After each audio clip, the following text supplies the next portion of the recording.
Alô Brasil, eu sou Bebel Ambrosio e esse é o Pet é Quem Pode, o seu podcast de estimação. Sejam muito bem-vindos.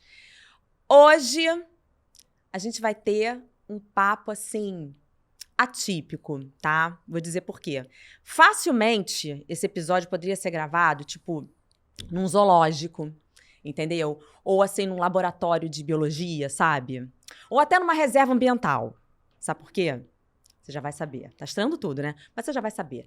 Antes de qualquer coisa, chegou agora aqui no canal, acabou assim, caiu de paraquedas. Então você já aproveita, se inscreve, ativa o sininho para receber as notificações toda vez que subir um vídeo novo e dá aquele joinha, né? Curte aqui, vai dar aquela massageada no nosso ego que a gente adora. E também, óbvio, segue a gente nas nossas redes sociais. Estamos no Instagram e no TikTok, @PetAQuemPode, tudo junto. Vem comigo.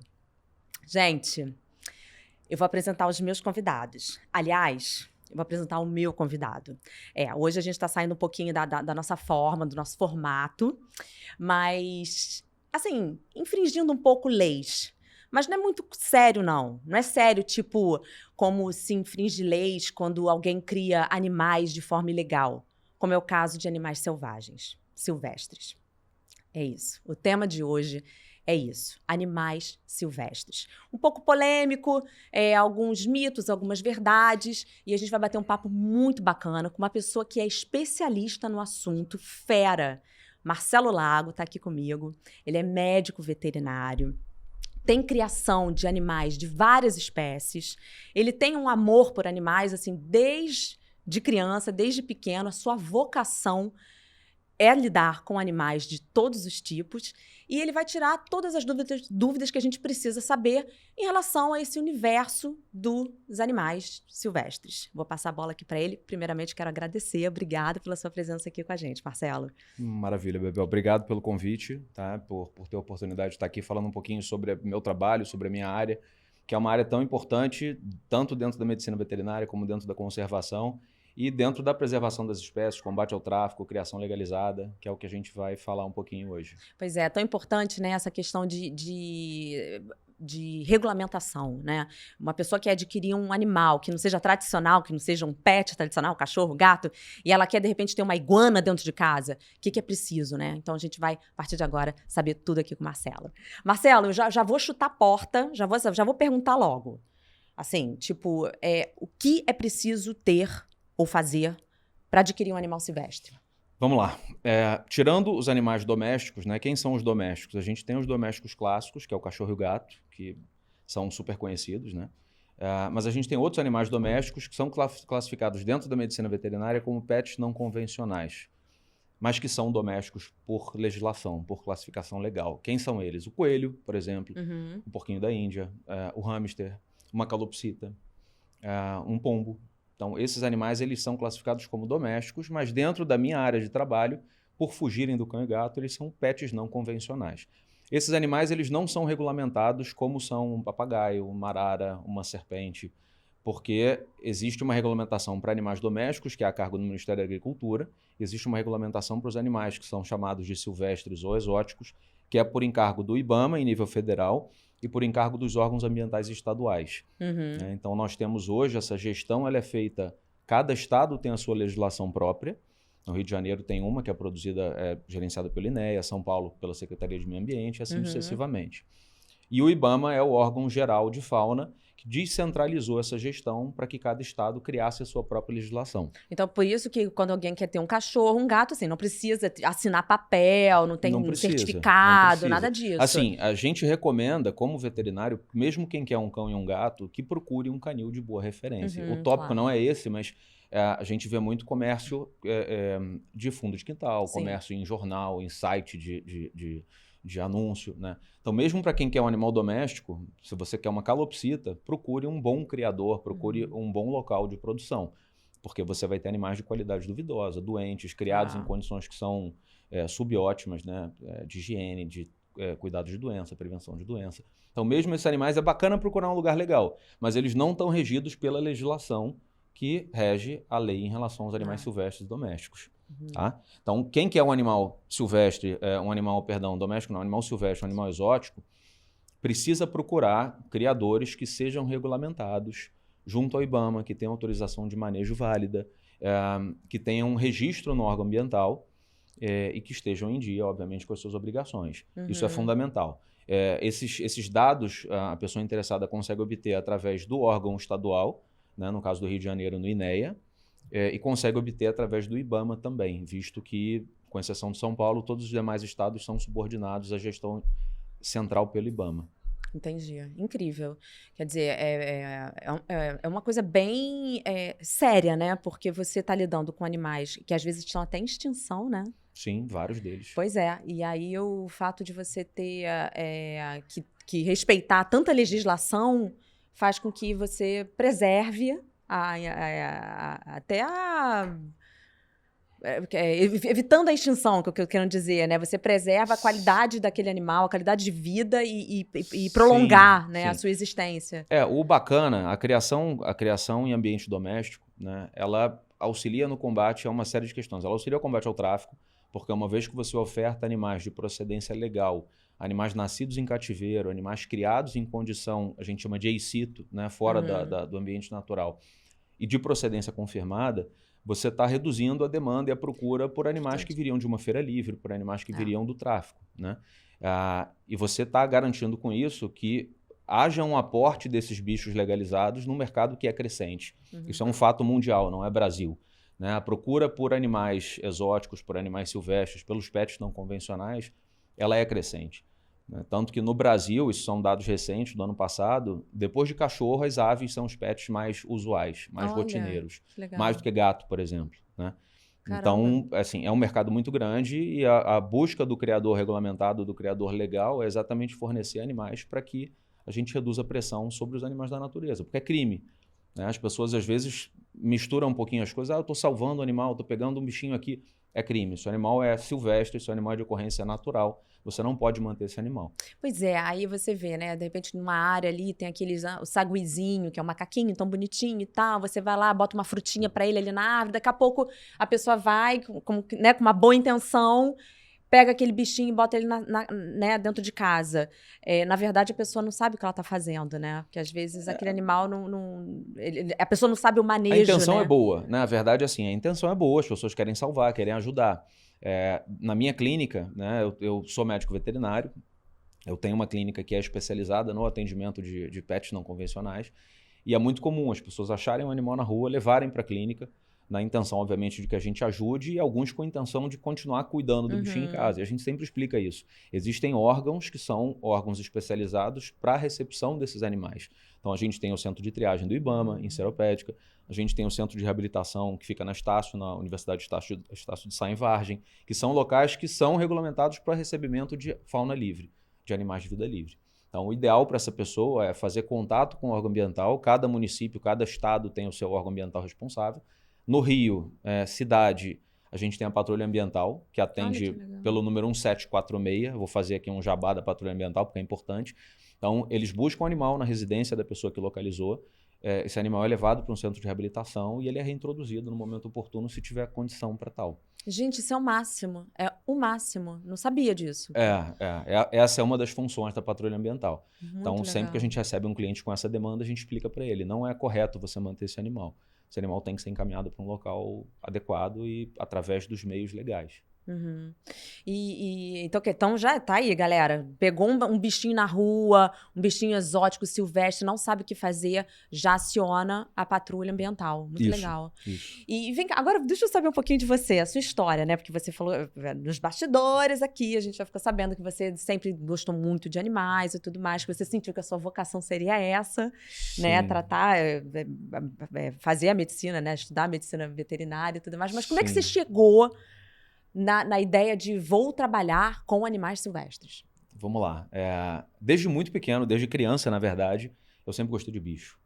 E isso era um negócio um pouco estranho na minha família, porque a minha família não tem um veterinário sequer. Não existe ninguém antes de mim que tenha se formado em medicina veterinária. Meus pais são arquitetos, ambos. Eu nunca convivi quando era muito pequeno. Eles não tinham animais quando eu era criança. Mas é um negócio meu, não dá para explicar. Eu nasci com essa vocação, com essa paixão, com esse amor. E assim foi, né? Então, a parte da minha loucura eu agradeço à minha mãe, porque quando eu era criança ela era a grande estimuladora disso.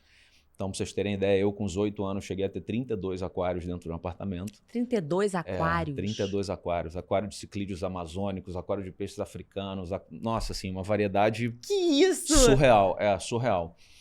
Então, assim, minha mãe era grande estimuladora disso e dessa paixão de criança, né? Depois tive periquito australiano, né? Tive uma infinidade de animais. E aí, dessa paixão inicial, não tinha como dar errado e não tinha como ser diferente. Eu fui cada vez mais me inclinando para a medicina veterinária. Eu me formei pela Universidade Federal Rural do Rio de Janeiro, numa época em que eu era visto como louco, assim. O pessoal achava que eu era meio insano, porque eu ia trabalhar com uma área que era pouquíssimo usual, né? Então, eu lembro dos colegas que se formaram em medicina de cão, gato, cavalo, falando, pô, cara, você vai morrer de fome, isso aí não vai ter futuro e tudo mais. E eu fico feliz hoje de falar que não só teve futuro, né? Eu tenho a felicidade de ser sócio proprietário de uma das maiores ou da maior clínica especializada em animais silvestres aqui no Rio, chamada Dr. Silvestre, né? Eu e o Felipe Batalha, que é meu sócio. A nossa clínica ela é especializada em animais silvestres e exóticos, ou como se chama hoje, pet não convencional. E a gente só cresce. A grande verdade é que a demanda por esses animais, e aí a gente pode conversar sobre por que as pessoas hoje estão procurando esses animais. Seria a minha próxima né? pergunta. A gente chega nela, então. O que está acontecendo com as pessoas que... Gato e cachorro, ok, né? A gente já sabe que é uma delícia, maravilhoso, mas o que está fazendo as pessoas buscarem animais diferentes, cada vez mais diferentes, né? Isso tem crescido muito, assim. Então, se do louco, quando eu fazia faculdade, hoje a área da medicina de pets não convencionais, de animais silvestres exóticos, ela cresce muito, né? Muito. Então, a demanda que a gente tem hoje, a busca que a gente tem dentro das universidades por disciplinas que trabalhem com essa linha, ela é cada vez maior. E por que isso acontece? Existem várias explicações, né? Primeiro porque a gente tem hoje um fenômeno que é a verticalização das cidades. Então, cada vez mais as pessoas deixam de morar em casas, com terrenos, com jardins, e estão morando em apartamentos, muitas vezes pequenos, né? E diferente de um cachorro, um animal silvestre, ele normalmente não demanda grandes espaços. No caso, por exemplo, de um réptil, ele não faz barulho, ele não solta pelo, ele tem uma manutenção super simples. Uma serpente come a cada 15 dias, por exemplo, defeca a cada 15 dias, não late, não mia, não causa alergia, né? Então, é um animal que, se o proprietário quiser viajar uma semana, provavelmente não vai ter problema nenhum. Ele vai deixar um pote com água, diferente de um cão e de um gato. Então, em termos de praticidade, são animais geralmente mais simples, desde que tomados os devidos cuidados com as exigências básicas, mas são animais mais simples em termos de rotina, do dia a dia, né? Quando a gente fala em ave, muda um pouquinho, né? As aves elas já fazem algum barulho, elas já demandam um cuidado muito maior, elas já têm uma necessidade talvez mais complexa do que um réptil. Mas, de toda forma, ainda é um animal que você consegue ter num viveiro de bom tamanho, num ambiente da sua casa. Ela não é dependente, né? Porque eu acho que o cachorro ele tem um pouco mais de dependência. O cão é o mais dependente de todos, mas algumas aves são. Os psitacídeos são. A galera ali, papagaio, arara, ararinha, são animais que têm uma relação muito próxima com o ser humano. Mas, de toda forma, o ambiente que você precisa é um ambiente mais reduzido. Então, isso acaba se adequando aos apartamentos, às moradias menores, né, que a gente tem hoje. Uma outra coisa que eu acho que acaba sendo muito, muito chamativa é porque são animais muito diferentes, né? São animais que biologicamente, esteticamente, são muito, muito fora daquele padrão cão e gato que a gente está acostumado. Então, as pessoas buscam isso, as pessoas têm essa necessidade. E eu acho que uma outra coisa também, uma terceira coisa que tem peso, é porque, seja um cão, um gato ou um animal silvestre, a gente está vendo cada vez mais os animais fazerem parte da estrutura familiar das pessoas, né? Sim. Isso é bom na maioria das vezes, mas tem alguns excessos que não são muito interessantes. Mas, de maneira geral, o que acontece é isso. As pessoas estão optando por terem menos filhos, ou às vezes por não terem filhos, e no local estão tendo animais. Então, é um fenômeno que eu acho que eu não consigo explicar, mas acontece, né? Tem acontecido. Incrível, né? E como é que acontece a interação? Gente, você estava falando de uma serpente. Como é que é a interação? Porque você tem um cachorrinho, você tem um gato, né? Você tá ali, tem uma troca de afeto, tem uma coisa que acontece real. Com réptil é possível?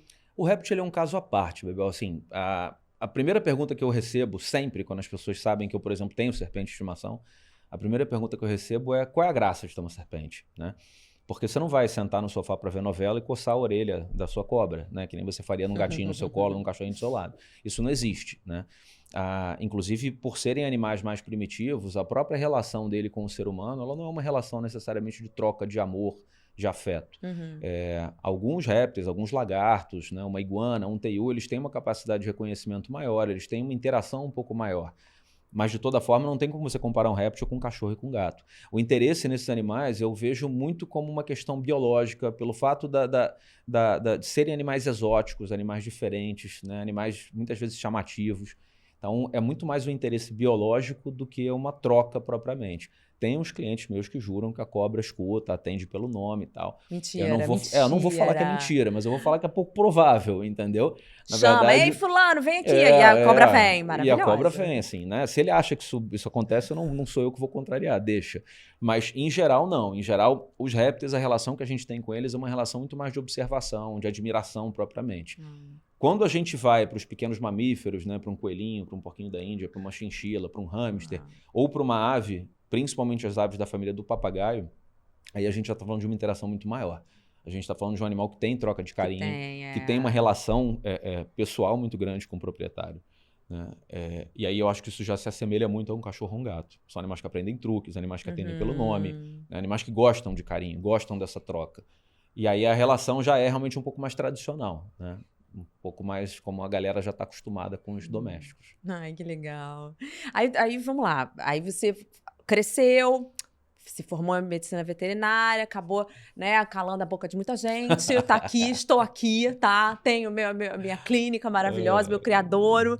Eu quero falar do seu criadouro. O que você tem lá? Milhões de espécies. E aí foi meio que natural. Eu me formei, comecei a trabalhar nessa área e cada vez me apaixonei mais. Né? Que legal. Eu hoje sou clínico, sou cirurgião, tanto de domésticos como de pets não convencionais. E comecei a prestar assessoria a criadores de animais silvestres. Então, o médico veterinário ele é o profissional, ele é o responsável técnico nos criadores, na grande maioria deles, né? Além de biólogos ou tecnistas. E com isso eu fui me aproximando do meio de criação, é meio natural, assim, é osmótico, né? Você está vivendo aquilo ali. Aconteceu durante os últimos anos o falecimento da minha avó, que cresceu numa fazenda no interior do Rio, e ela herdou dos pais dela um pedacinho de terra que ela jurava que seria minha, quando era viva ainda, muito querida vovó Nini. E quando ela faleceu, de fato, ela deixou essa terra para mim. E aí eu comecei a botar alguns sonhos que eu tinha, né? Nasci no Rio de Janeiro, na cidade, cresci na cidade, mas eu sou do mato, eu sou do campo, assim, eu sou apaixonado por terra. E aí fui botando meus sonhos e no ano passado, em 2023, a gente montou uma empresa que eu brinco, é uma empresa familiar, né? Foi montada com a minha mãe também. A gente montou um criadouro. Comercial, regulamentado pelos órgãos ambientais. Com todas aquelas regrinhas. Com todas as regrinhas, cumprindo todas as exigências, por todas as fiscalizações.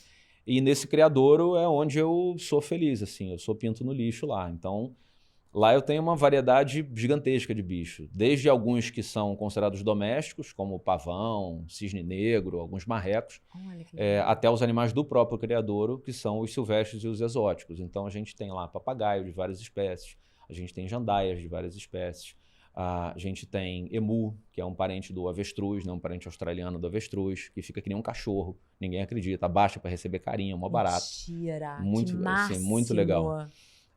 Eu tenho alguns répteis, tenho 2 espécies de jabutis, tenho uma espécie de cágado brasileiro chamado tigre d'água, a gente tem tucanos, a gente tem turacos, que é uma outra espécie que não é brasileira, uma espécie africana.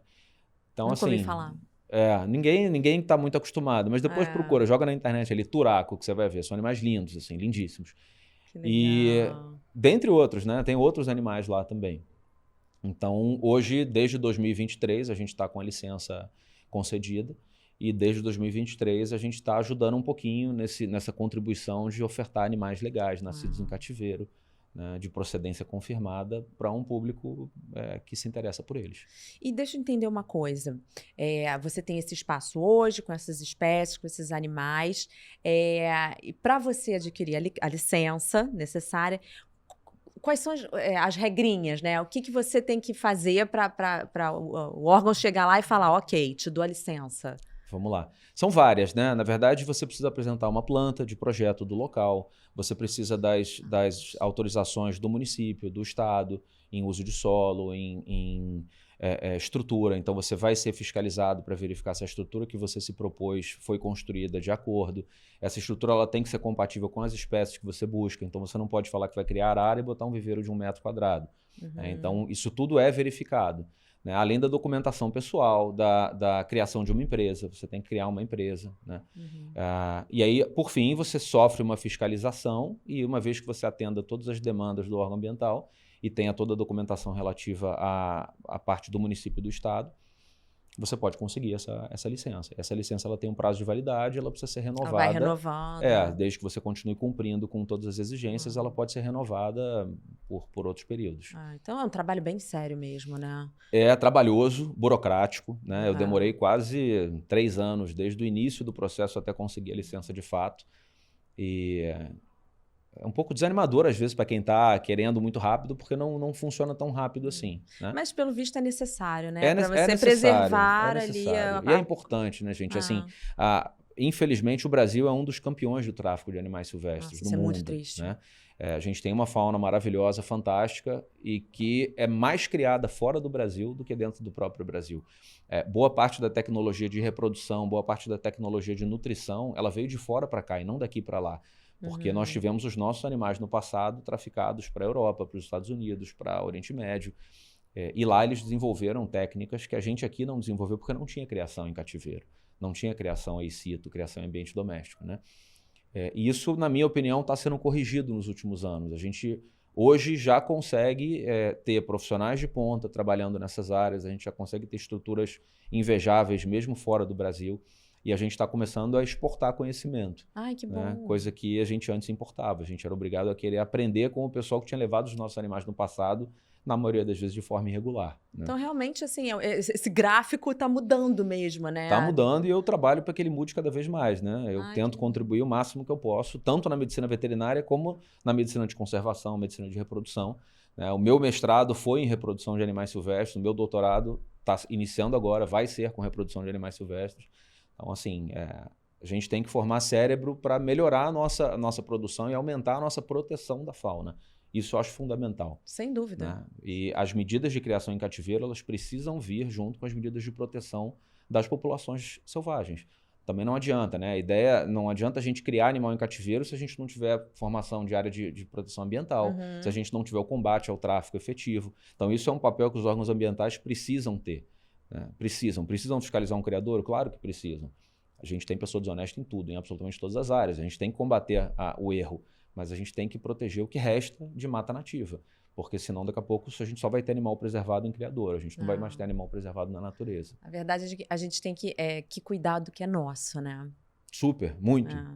Muito. A gente tem que se orgulhar do que a gente que é um país com uma das maiores biodiversidades do mundo. Lindas, né? Animais incríveis, lindas, plantas maravilhosas. Nossa, é uma diversidade... fantástica. Assim, a gente Nós é somos privilegiados. privilegiados. Sem dúvida. E você sabe me dizer, assim, quais animais... A gente sabe que tem arara azul, né? Os que foram mais traficados, assim. Mas você sabe dizer mais ou menos quais são os que mais sofrem tráfico, os mais procurados? Vamos lá.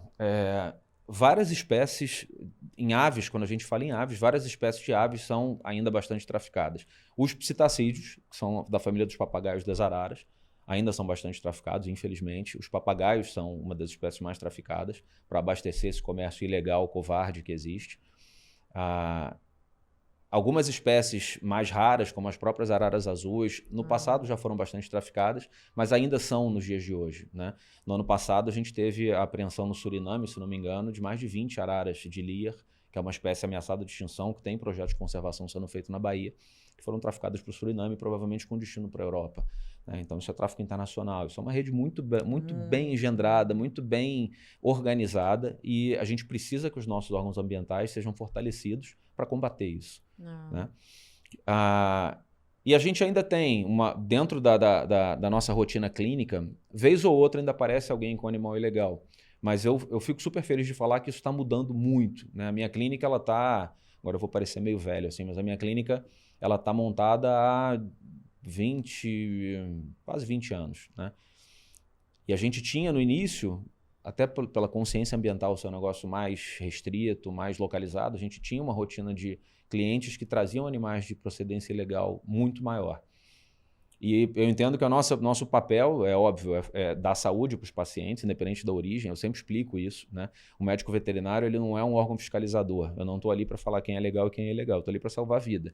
Mas a gente sempre explica, e eu entendo que esse papel pertence ao médico veterinário que trabalha com animal silvestre, a gente sempre explica ao proprietário que aquilo é crime, que aquilo não poderia ser feito, que aquele animal foi retirado da natureza, que ele está contribuindo para a redução da população selvagem. E no decorrer desses quase 20 anos, hoje o que a gente vê é uma quantidade infinitamente menor de animais que são oriundos do tráfico, né?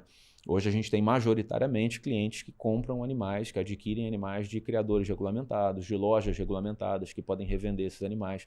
Então, eu falo com felicidade, pelo menos é óbvio, eu estou falando de uma micro-área, né? Eu estou falando do Rio de Janeiro. Você está falando da sua experiência, né? Ali, do seu trato nesses últimos anos. Sim, mas assim, mudou muito. Isso é ótimo. Isso é ótimo. Eu fico super feliz de falar isso, porque mudou muito.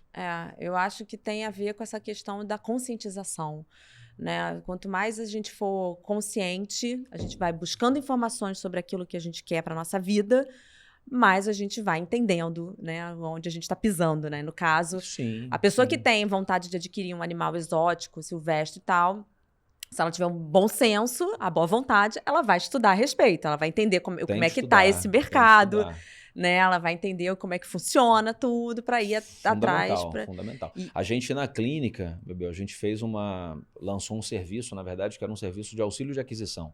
Era ajudar a pessoa a procurar, fosse um cachorro, fosse um gato, fosse uma arara, um papagaio. Então, a ideia era a gente ajudar a pessoa a localizar um criador regulamentado, confiável, correto, a localizar um canil de boa procedência, para que a pessoa fosse orientada antes de comprar o animal, né? O trabalho de prevenção dentro da medicina veterinária ele é infinitamente mais eficaz do que o trabalho de correção, do que o trabalho de tratamento. Então, eu prefiro infinitamente que um animal seja levado à clínica sem nenhuma doença, para que a pessoa saiba como é que ela tem que cuidar, qual é a alimentação, como é o recinto que aquele animal tem que ficar, quais os cuidados, quais as principais doenças. Tanto é que hoje a Dr. Silvestre ele estabeleceu parceria com diversos criadores no Brasil, não só aqui no Rio, em que a gente faz uma primeira consulta de orientação para esse cliente por nossa conta, entendeu? A gente tem uma parceria com o criador, a gente oferece nos primeiros 7 dias, por exemplo, da chegada daquele animal na casa do futuro dono, esse cliente pode ir na clínica e a gente faz uma consulta sem ônus para ele, né? A gente faz uma consulta, uma parceria nossa com o criador, né? E isso reduz muito os erros de manejo, os erros de nutrição, que ainda ocorrem, né? Infelizmente ainda ocorrem. Porque cachorro e gato, todo mundo sabe, o cachorro come um tipo de ração, o gato come outro tipo de ração. O papagaio, durante muito tempo, foi submetido a uma dieta errada. O jabuti, durante muito tempo, também. Se você pegar uma população geral e perguntar o que o papagaio come, a maioria das pessoas leigas vai pensar em girassol. E não é. A maioria das pessoas que você perguntar o que um jabuti come vai falar alface. E não é. Então, gente, o que papagaio come? Uma infinidade de coisas, mas hoje a gente recomenda a ração extrusada. A ração extrusada ela é como se fosse uma ração para cachorro, mas ela é feita para o papagaio. Então, tem empresas no Brasil que fazem rações específicas para esses animais, complementando com legumes, com frutas, com folhas, com alimentos frescos variados. Isso é um bom alimento para um papagaio. O girassol ele é um alimento que o papagaio gosta muito, mas a gente compara ele muito com chocolate, com uma pizza, com um chopinho, né? Se você todo dia tomar um chopinho, comer uma pizza e comer um chocolate de sobremesa, você não vai ser uma pessoa saudável. Não vai ser saudável. E o girassol funciona mais ou menos por aí. Entendi. Então, esse papel nosso de orientação eu acho que é muito importante. Com porque certeza. Reduz o meu problema futuro. E eu ia te perguntar isso, por exemplo, se eu do nada quisesse adquirir, eu quero ter aí sei lá, o saguia. Eu gosto da ideia do saguia. Né? Eu teria que primeiro, então, procurar um médico veterinário especialista em animais silvestres para poder me informar. Olha, gostaria de ter um saguia. O que eu faço? Como é que se cria um saguia? Como é que cuida? Né? Eu teria que buscar... O ideal que sim. Você pode buscar informação na internet. A internet hoje é um campo fértil, né? Nem sim, tudo é bom, sim, é maravilhoso. Né? É uma ferramenta que a gente tem que usar a nosso favor. Hoje na internet. Buscar um médico veterinário e, seja com o auxílio do médico veterinário ou procurando junto ao órgão ambiental, buscar um criador regulamentado. A gente hoje tem, hoje não, na verdade sempre houve isso, né, em todas as áreas, mas tem que tomar muito cuidado com a nota fiscal fria, falsa, né? Existe isso. Os primatas que você citou agora, o saguia, principalmente o macaco prego, que é um bicho que muita gente procura, né? Um bicho que as pessoas gostam por ser meio humano, meio não, totalmente humano. Ele só não fala, nem vai para a escola, mas ele é um mini ser humano, né? São animais que hoje são traficados, às vezes, com documentação falsa, simulando uma nota fiscal real. Isso é uma rotina que a gente tem lá. Nossa. Então, tem que ser orientado e tem que buscar a origem legal do bichinho, qual o criador que é, de fato, documentado, regularizado, né? E buscar realmente informação. Monta a estrutura primeiro, monta o recinto, vê qual é a alimentação correta, para depois pegar o animal, não o oposto, né? Não compra o animal para chegar em casa e falar, ih, caramba, onde é que eu boto esse sagui? Aí não dá certo, aí não é legal. Não existe essa coisa de tipo, eu adquiri o sagui ou qualquer outro animal, né? E aí, de repente, depois de um tempo, eu tenho todos os documentos, tá tudo certo, e depois de um tempo bate como se fosse uma fiscalização na minha casa para saber se tá tudo legal. Existe isso, não? Existe mediante denúncia. Então, por exemplo, se você tem um vizinho que ouve um sagui gritando e acha que você está maltratando o sagui, ele pode fazer uma denúncia ao órgão ambiental. E o órgão ambiental pode fazer uma fiscalização na sua residência. Se tiver tudo de acordo e o animal tiver procedência legal, problema nenhum. Eles vão entrar, vão avaliar, vão tomar um café e vão embora, né?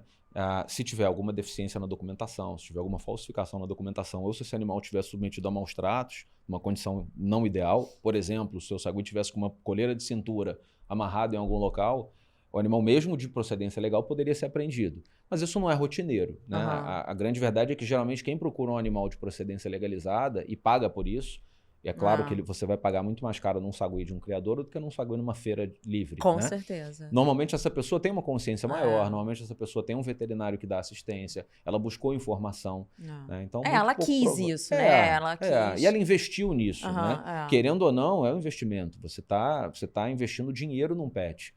Então, você não faz isso sem ter um mínimo de cuidado, de pesquisa, de orientação. Normalmente não vai acontecer isso, mas a visita da fiscalização pode acontecer por uma denúncia, por um barulho excessivo, por N causas. E como é que fica, por exemplo, quem tem cachorrinho já tem os tradicionais, né? Os convencionais ali em casa, Sim. né? E entra com o silvestre. Nos seus anos aí, nos seus 20 e poucos anos de experiência. A interação dos bichos? Você já... Já, várias vezes, né? Assim, a interação... Percebeu alguma coisa assim diferente? Ela tem que ser dá muito certo, cuidadosa. dá errado? Ela tem que ser muito cuidadosa. A gente tem exemplos de pessoas que têm aves com cães. Eu tenho cliente que tem rato com gato.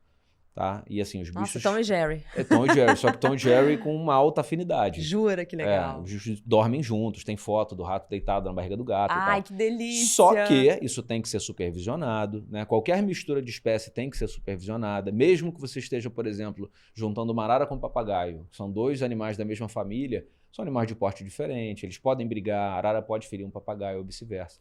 Então, qualquer interação entre espécies tem que ser cuidadosa. E quando você fala de um cachorro e de um gato, que são por natureza predadores, né? O cachorro e o gato na natureza comem outros animais. E eles têm um instinto. E você fala de uma ave, por exemplo, que na natureza é uma presa, você tem riscos dessa interação. Então, o que a gente recomenda? Mesmo que os animais se deem super bem, a interação tem que ser supervisionada. Você tem que estar próximo, você tem que acompanhar. Você não pode simplesmente deixar os dois animais ali na esperança de que eles sejam amigos para sempre. Porque bicho é bicho, bicho age instintivamente. Mas a gente tem casos de répteis com cachorro, répteis com gato, né? Jabuti que procura deitar embaixo do cachorro porque é quentinho. Ai, tem várias situações dessas, assim, de interação saudável e que funciona bem. Que bonitinho. Só que supervisionada. Sempre supervisionada. Tem que ficar de olho. E lá no criadouro, como é que funciona a estrutura, assim, no dia a dia, de cuidados, né? Para eles estarem... Os animais, são muitos animais, muitas espécies.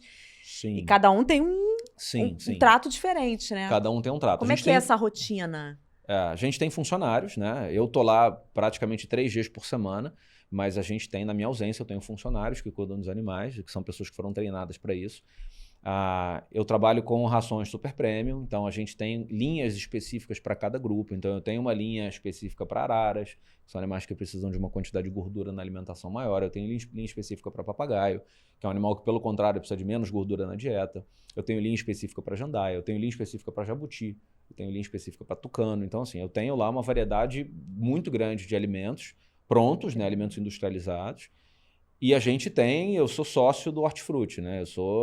Então a gente tem uma variedade muito grande também de legumes, uma variedade muito grande de folhas e de frutas que são ofertadas. E aí existe uma variedade que a gente vai fazendo por refeição. Eu não dou a mesma coisa sempre. Então a gente busca fazer como se fosse um saladão, em que a gente misture legume, misture fruta, misture folha, castanhas, nozes. Aí tem uma infinidade, né? Os animais que são onívoros, a gente dá larva de besouro, né, que são os tenébrios. Para tucano, por exemplo, a gente pode dar neonato, que é filhotinho de camundongo, que tem locais que produzem isso para alimentação animal. Alimentação, caramba. Existem biotérios hoje já no Brasil que criam e fornecem esses alimentos congelados. Isso nos Estados Unidos já existe há muitos anos, no Brasil é relativamente novo.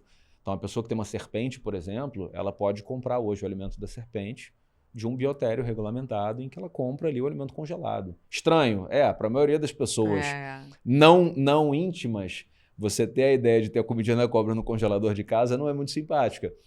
Mas é prático e, como eu adoro ratinho também, eu sou apaixonado por rato, eu acho mais justo com rato do que você oferecer, por exemplo, um alimento vivo para uma serpente. Então, é um mercado, na verdade, que cresce muito, né? E esse mercado chegou no Brasil e está crescendo no Brasil pela demanda que está havendo dos criadores, dos animais legalizados, né? Gente, que máximo. E os cuidados com a saúde deles? Né, uma doença, evitar Sim. No criadouro, etc. né? Todos os animais que são recém-chegados, eles são quarentenados. Né? Quarentena é um ambiente separado do plantel, separado das matrizes, onde esses animais vão passar, como o nome diz, cerca de 40 dias, e eles vão ser submetidos a uma bateria de exames, desde um exame de fezes, um exame parasitológico de fezes, até pesquisa de algumas doenças virais, doenças bacterianas. Se nesse período os exames derem negativos e eles não apresentarem nenhum sinal clínico, eles são introduzidos em seguida no plantel. Funciona basicamente assim. Gente, muito sério, né? É muito legal. Tem que ser. E o plantel, por si só, ele também é testado pelo menos uma vez por ano para exame de fezes e para alguns exames de doenças específicas, para a gente garantir que está tudo sob controle. E são animais, né? Eles podem adoecer como um ser humano adoece. Então, a gente tem que estar sempre acompanhando. Eu tenho o benefício de estar lá toda semana. Né? Então, meu plantel, eu posso dizer que ele tem um acompanhamento veterinário contínuo. Mas outros plantéis que a gente dá assistência pela clínica, a gente vai pelo menos uma vez por mês, ou a cada 15 dias, a gente vai lá fazer um check-up. Se tiver algum animal doente, se tiver algum animal precisando de medicação, internação, exames, a gente traz para a clínica, cuida dele e depois devolve. É bem complexo, né? Mas é extremamente necessário, né? Para que você tenha um animal ali preparado para, né, seguir a sua vida, né? Com uma outra família. Tem. E você... existem determinadas doenças, por exemplo, que são zoonóticas, são doenças que podem ser transmitidas para o ser humano. Gato tem isso, cachorro tem isso, cavalo tem isso, e os animais silvestres também têm. Então, a gente tem que tomar sempre esses cuidados. A ideia, um controle, né? A ideia é que a pessoa que vem adquirir um bichinho desse, ela adquira um animal saudável, um animal dócil, um animal ambientado no ambiente humano, né? Diferente de um bicho de uma feira livre, diferente de um animal de tráfico que foi arrancado do ninho, ele não está habituado, ele está assustado, ele está em sofrimento. Então, assim, isso é o que a gente tem que sempre combater, né? Eu digo que a criação em cativeiro, a criação em ambiente doméstico, ela é a inimiga número 1 do tráfico, ela tem que ser. O cara que não tem esse ideal, ele está fora do mercado. Ou ele está cometendo alguma irregularidade, ele tem que ser pego. Com certeza.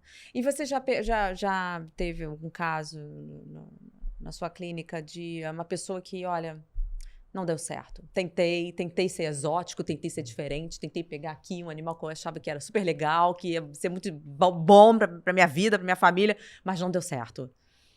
Já tive.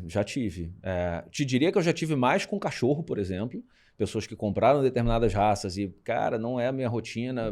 Comprei um border collie, moro num kitnet, entendeu? Isso é muito comum. Já tive com cachorro, mas já tive com animal silvestre. Já tive pessoas que, por exemplo, compraram um mini pig, né, que é um porco miniatura, que tá um pouco na moda agora. Que é fofinho, bonitinho. Pequenininho, entre aspas, porque as pessoas compram um bebezinho e acham que ele vai ficar do tamanho de um beagle, e no final ele tá do tamanho de um dálmata, pesando 50, 60, 100 quilos, né? E aí a pessoa se dá conta que ela fez uma grande besteira, porque o porco é um porco, ele precisa de um ambiente que ele possa fuçar a terra, ele precisa procurar... Então, já tive algumas situações, principalmente com o mini pig, que as pessoas se arrependeram e pediram ajuda pra gente para relocar esses animais, para doar esses animais. E a gente vai tentando dentro do possível, né? Tem alguns clientes que moram em casa, que tem tipo mini fazendinhas, que a gente já conseguiu destinar alguns desses bichos. Ai, que bom, né? Já tive pessoas que viajaram para fora do Brasil, por exemplo, e acabaram doando os animais, não porque não se adaptaram, mas porque o processo, às vezes, para você levar um animal silvestre para fora, ele é mais complexo, ele requer muitas licenças, muitas autorizações, tanto daqui como do país de destino, e as pessoas acabam desistindo, né?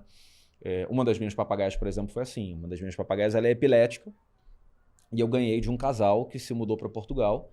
E pela epilepsia, com medo que ela passasse mal durante a viagem, tivesse algum problema, eles, como eu era o veterinário da papagaia, eles acabaram me doando a papagaia. E foi engraçado porque ela me odiava, né? Porque, assim, eu fazia exame clínico, eu botava o termômetro, eu escutava, eu abria o bico, tudo, sempre que ela ia na clínica, a experiência dela comigo não era uma experiência prazerosa. Coitada. E aí, quando eu ganhei essa papagaia, eu falei, cara, essa papagaia vai me odiar pro resto da vida. E a papagaia é um grude comigo hoje. Ai, assim. jura? Um grude, vira as coisas pra baixo, eu corto a unha dela conversando com ela. O bichão, assim, ó, é um doce, né? Tanto que esse casal de clientes voltou pro Brasil e eu falei, cara, que eles não me peçam a papagaia de volta, porque eu não vou conseguir dar. Eu vou ter que falar, olha, lamento, não vou devolver. Ela já é minha propriedade. E aí eles não pediram, eles são super amigos hoje, né? Acabaram depois adquirindo uma outra papagaia, que é minha paciente também, minha cliente. E eu fiquei com a Nina comigo. A Nina é essa papagaia do Congo, é uma papagaia africana, uma papagaia cinza, que é uma delícia, assim. É muito legal, muito gostosa.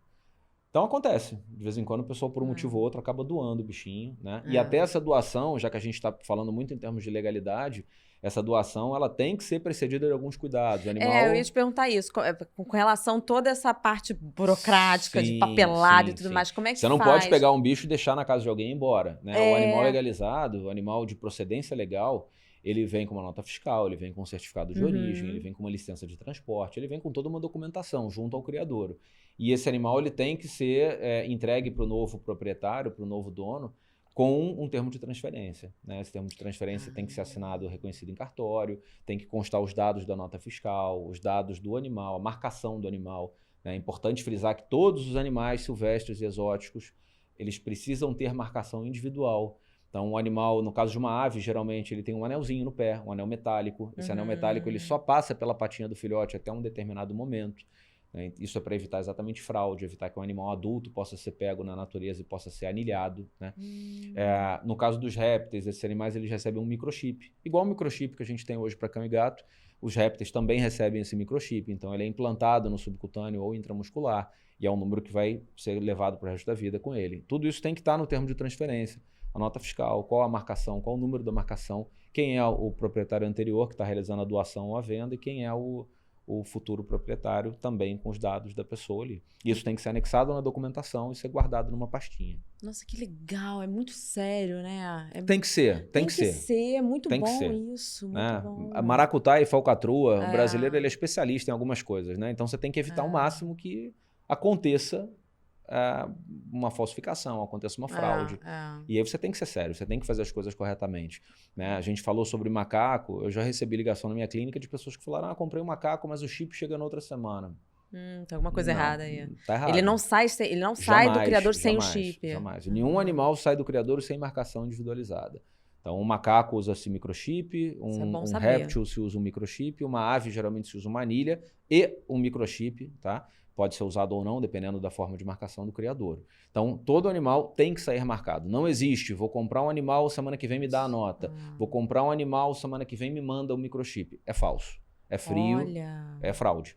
Tá? Então, toda essa documentação tem que sair em nome do comprador no momento que ele pega o animal no criadouro. Isso é fundamental. Tá? Isso tem que ser feito para a gente poder combater exatamente essas fraudes. Então, qualquer transferência é importante. Se você vai adquirir um animal de alguém, por exemplo...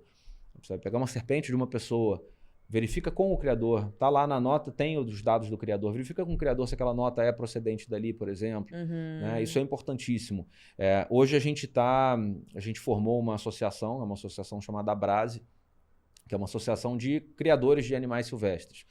E uma das propostas dessa associação é que a gente tenha uma base de dados para conferência. Então, a pessoa que vai comprar o animal, ela vai acessar o site da Abrase e ela vai conseguir localizar se aquele criador é regulamentado, está em dia. Isso é né? ótimo. Então, é uma forma da gente auxiliar, digamos assim, os órgãos ambientais, não fiscalização, mas falando, ó, esse cara aqui está certinho, esse cara aqui ele está em dia, ele cumpriu a legislação. Então, é uma maneira também da gente reduzir essas fraudes. E de repente, até também para quem quiser adquirir, né, um animal, sim. saber exatamente que esse criador aqui é de confiança, tá lá, tá tudo bonitinho. Porque isso é uma deficiência, né? Uma deficiência que a gente tem hoje em dia. A pessoa que quer consultar, por exemplo, um determinado criadouro, a gente não tem uma lista nacional de criadores, né? Isso não é acessível para o público em geral. Então, a ideia é que a gente consiga fazer, pelo menos de forma local, regional, mas a gente consiga ir aos pouquinhos ampliando uma base de dados para poder ter essa conferência de forma mais simplificada. E aí as pessoas não serem enganadas, né? Não serem ludibriadas e não adquirirem um animal de procedência irregular. Incrível. E quem vem de fora? Um gringo vem de fora para aqui para adquirir um animal. Funciona da mesma forma como é aqui para um brasileiro? Em princípio, sim, mas quando você faz a aquisição, você tem que ter um CPF nacional. Então, o gringo que venha para cá, por exemplo, e queira comprar um animal para ele levar para fora, não é que ele não possa, mas ele vai ter que cumprir uma série de exigências do IBAMA em exportação de fauna. Aí já é um outro processo, é um processo já bem mais complicado, tá? Mas é possível. Agora, a compra do animal, ela tem que ser feita para uma pessoa que tenha cadastro no Brasil, tenha o cadastro de pessoa física brasileira. Não sei se gringo seguir com isso, tiver o CPF, por exemplo, tiver a documentação de brasileiro ou de visitante, aí não sei exatamente como é que isso vai funcionar, mas se ele tiver, ele consegue adquirir. É uma maneira também de dificultar um pouco, né, a saída dos nossos animais daqui, será? Sim, não, mas existe, na verdade, se a pessoa quiser, por exemplo, se um criador quiser exportar animais, ele pode. Pode. Pode. Exportar não para um indivíduo, um animal, porque isso não é viável financeiramente. Mas se ele quiser, por exemplo, exportar determinados animais dos Estados Unidos para a Europa, ele pode. Ele vai cumprir um ritual também burocrático e, novamente, importante que seja burocrático, e ele pode mandar esse animal para fora. E esse animal vai sair do Brasil regular, ele vai sair do animal da forma correta. Da mesma forma, a pessoa que quer importar um animal de fora também pode. Então, esse animal vai ser quarentenado numa estrutura do Ministério da Agricultura, ele vai ter que cumprir com testagem de doença, ele vai ter que vir com toda uma documentação, mas ele pode entrar no Brasil legalmente. O comércio internacional de espécies, ele é permitido. Existem órgãos que fiscalizam isso. Então, isso pode acontecer. Mas não é usual a pessoa pegar um bicho e levar para fora, por exemplo. A não ser que seja um animal de estimação dela. A gente tem clientes de fora que voltaram para o Brasil e trouxeram seus bichos. Aí são casos mais pontuais. Mas legal, não sabia que você podia exportar e importar. Se tiver tudo dentro das regras da lei, tudo certinho, todos os papéis, tá tudo certo. Tá tudo certo e você consegue fazer isso. Isso é ótimo. E vem cá, Marcelo, agora me tiro umas dúvidas aqui. Você é cirurgião ou não? Eu sou clínico e cirurgião. Clínico e cirurgião. Você opera répteis, cobra? Cobra, peixe. Como é que você opera um peixe? Então, eu vou te sugerir dar uma conferida no nosso Instagram, da Dr. Silvestre, da clínica. Vou entrar. Você vai ver uma cirurgia de remoção de globo ocular de um peixe japonês, feita por mim. Tá lá. Ele tinha glaucoma, ele perdeu o olho, ele estava com muita dor e a gente teve que fazer a remoção desse globo ocular. E aí ele passa por todas as etapas que um cachorro ou um gato passa. Ele vai ser anestesiado, né? Ele vai ser bloqueado a dor, para que ele não sinta dor. Ele vai ser operado fora d'água. Muita gente pergunta isso. Mas você opera dentro d'água? Primeiro, não. Eu ia perguntar isso agora. Não. A gente opera fora d'água. A gente infunde líquido na brânquia para que ele continue respirando. Da mesma forma que você intuba um cachorro ou um gato, você intuba, entre aspas, um peixe. Né? Gente, que massa. É uma aula, né? É uma aula. Então, assim, a gente faz quase tudo que a gente faz com cão e com gato num animal silvestre exótico. Só que aí eu tô falando, né? Eu digo, a área mais difícil da veterinária, na minha opinião, é a minha. Não é para puxar a sardinha pro meu lado, não. Mas eu tô falando de uma infinidade de espécies, de uma infinidade de anatomias, de fisiologias, de comportamentos, de formato de órgão, tudo. Né? Porque na medicina humana, o cara trabalha com mão. Mão, não é nem humano, ele trabalha com mão. O outro trabalha com pé direito, o outro trabalha com pé esquerdo. A ortopedia hoje é assim, né? Na medicina veterinária, o cara que trabalha com cachorro, ele vai trabalhar com uma infinidade de espécies. Mas todos são cachorros. Todos vão ter a mesma anatomia e a mesma fisiologia, ou pelo menos muito parecido. Gato, a mesma coisa. Cavalo, a mesma coisa. Agora, quando você vai para animal silvestre exótico, eu atendo, como eu já atendi uma aranha caranguejeira uma vez, né? Até uma lhama. Então, a variedade de espécies é muito grande. São anatomias diferentes. Tudo diferente. Tudo diferente. É um desafio muito gostoso, né? Cada vez que eu vou operar um animal silvestre, às vezes é a primeira vez que eu estou fazendo aquela cirurgia, nunca fiz. A gente estuda, claro, lê tudo que tem. Tem muita coisa que nem tem em literatura, você vai procurar lá fora, não tem, na Europa não tem. Porque o Brasil, nesse ponto, o brasileiro ele tem aquela síndrome meio tupiniquim, né? De achar que ele está sempre pior, que ele não sabe e tal. O Brasil hoje ele tem um conhecimento técnico na área de medicina veterinária de animais silvestres que eu digo seguramente que equipara-se aos Estados Unidos, à Europa. né? Jura? Que legal. Juro. E a gente está crescendo junto, porque é uma área muito nova da medicina veterinária, né? Muita coisa a gente vem puxando do cão e do gato, muitas técnicas cirúrgicas vêm sendo puxadas do cão e do gato. Que E isso vai sendo aos pouquinhos desenvolvido. Mas a gente faz praticamente tudo que a gente faz com cachorro e com gato, a gente faz com animal silvestre. A gente opera jabuti, por exemplo. O pessoal fala, caramba, como é que opera um jabuti? Como é? Então, você tem desde a cirurgia em que você literalmente abre uma janela no plastrão, na barriga, no casco, para poder acessar a cavidade, até outras técnicas, né? O meu mestrado, por exemplo, foi com a descrição de uma técnica pelo flanco, por um buraquinho que você tem aqui antes da perna com pele, que você não precisa incidir o osso. Né? E aí tem inúmeras vantagens. Então, dependendo da cirurgia, você pode ir por uma técnica ou por outra. É muito legal, assim. E hoje a gente está vendo na medicina dos pets não convencionais, a gente está vendo coisas que só eram comuns na medicina de cão e gato. Por exemplo, castração preventiva, que se fala muito em cachorro e gato, né? Todo veterinário de cão e gato castra precocemente para controle populacional, para evitar doenças reprodutivas, tumores. E no animal silvestre, no animal doméstico não convencional, isso não era muito rotineiro. Hoje a gente já tem uma rotina de castração de coelha, por exemplo, gigantesca. Que legal. Esse ano a gente castrou um monte de porquinha da Índia, que era um negócio que até há poucos anos a gente mal fazia.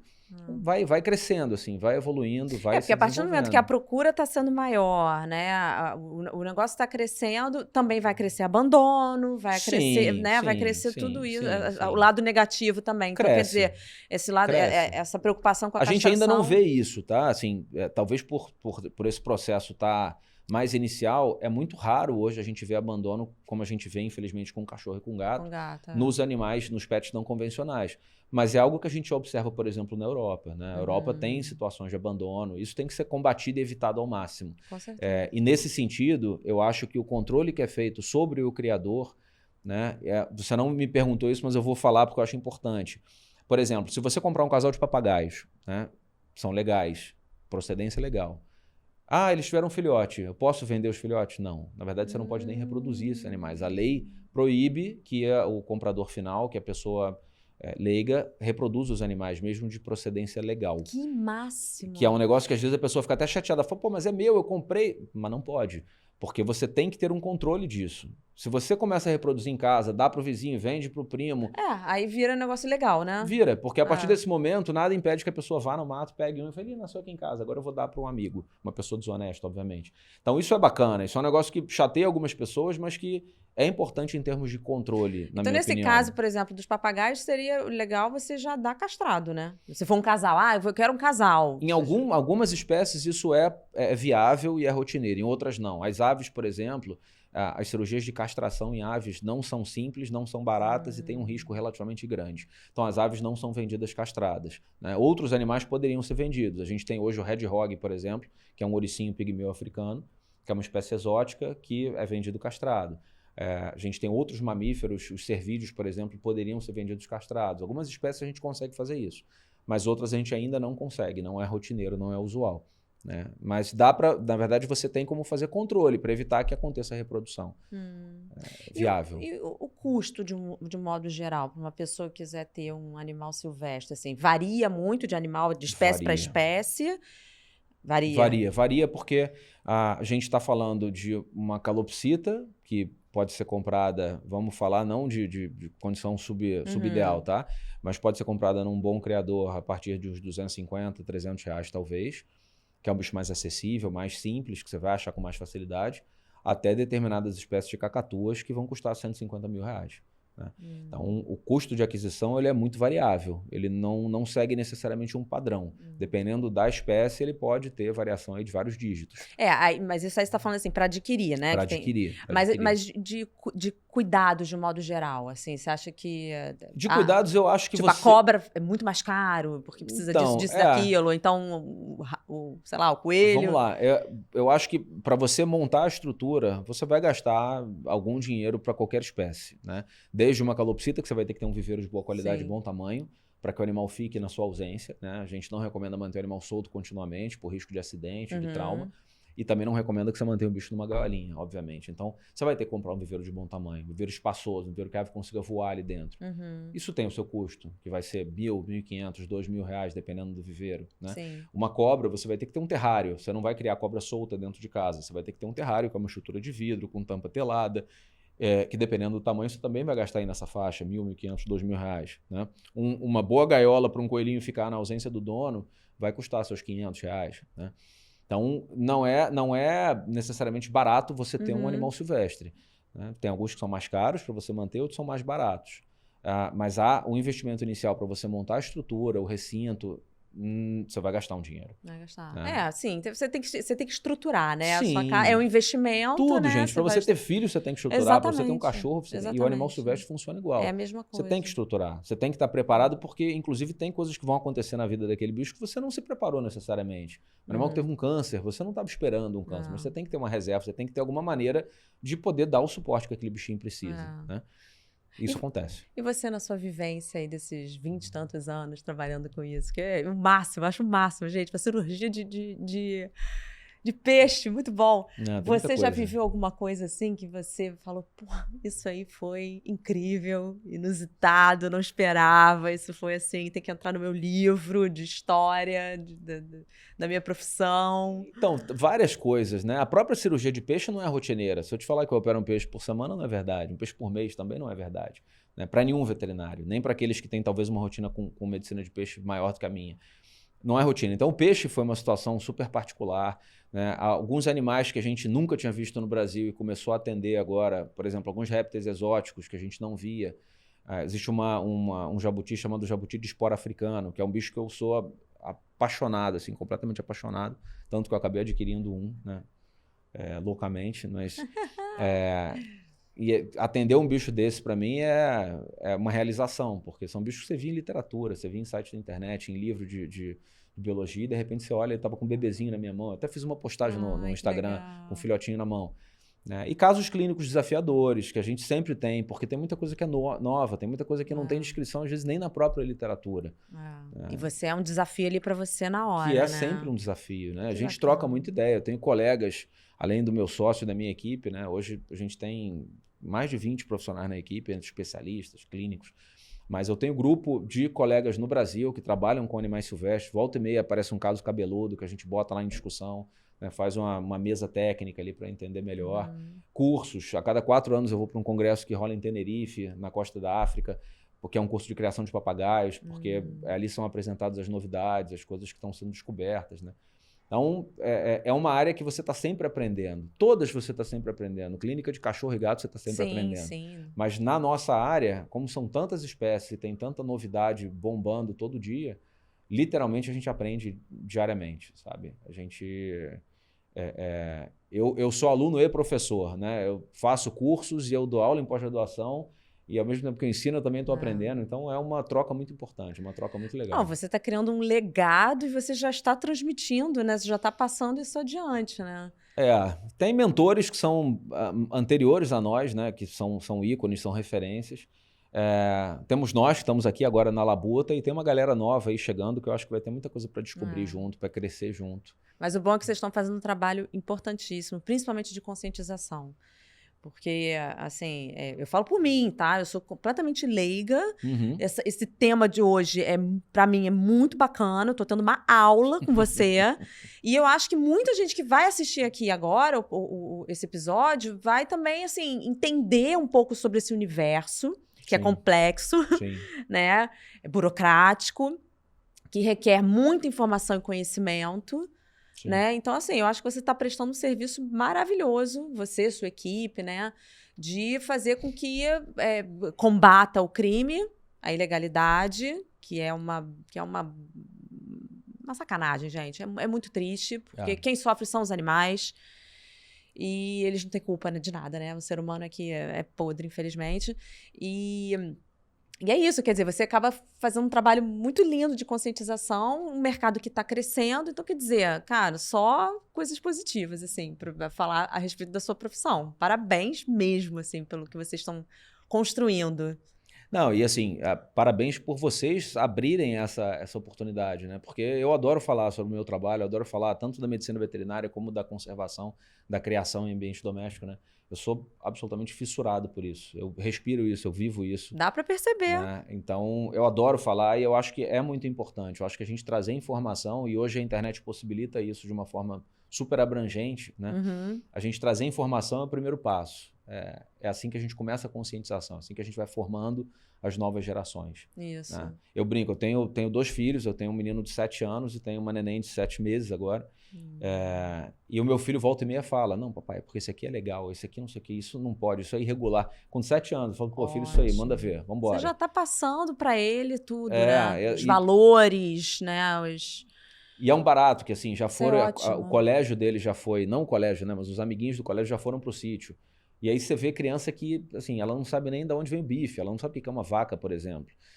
E ela chega lá, começa a olhar os bichos, é muito legal, né? Já dei aula em colégio público, já dei aula voluntária, né? Já dei aula em instituto para cegos, levei os animais para as pessoas tocarem, é muito legal, muito legal. Ai, que bacana. Disseminar informação é muito importante. Né? Sem dúvida, sem dúvida. E esse espaço aqui do nosso Peça Quem Pode é para isso, é para a gente passar o máximo de informação para quem está, né, que tem interesse, né, nos temas que a gente aborda aqui. E todas as vezes, cara, eu repito isso quase todos os episódios, mas é impressionante como, assim, ao fim de cada episódio, eu paro e penso, gente, a conclusão é sempre a mesma. Busquem informação sobre aquilo que você quer para sua vida, o animal que você quer ter dentro da sua casa, junto com a sua família. Busque informação para você e para o animal, para todo mundo ter qualidade de vida e ficar feliz e fazer o certo e pronto, e tá tudo bem, né? É isso. É informação. É isso. Use a internet a favor de vocês. Busquem, gente, busquem. É um mercado lindo que a gente acabou de ver, né? Exótico, o Brasil é riquíssimo e a gente tem mais aqui preservar o que é nosso, né? Marcelo, muito obrigada. Você quer falar alguma coisa? Quer deixar um recado? Não, na verdade, é só dizer que eu concordo totalmente contigo e realmente agradecer a oportunidade de estar aqui e conversar com vocês. Ai, que bom. De passar um pouquinho, assim, um pouquinho da minha vivência. Maravilhoso, uma aula. Amei. Gente, tá tudo, ó, a arroba dele, vai estar tudo aqui na descrição. Já segue, já vai atrás, já pega todas as informações. Vai lá ver a cirurgia do peixe, porque eu vou. Daqui a pouco eu vou lá, vou entrar aqui e já vou ver. Só dar um scroll ali que vocês vão achar. Muito bom, muito bom. Obrigada mais uma vez, Nada, tá? foi um prazer. Gente, é isso. Pet é quem pode, tá? Um beijo pra vocês. Até o próximo episódio. Tchau, tchau.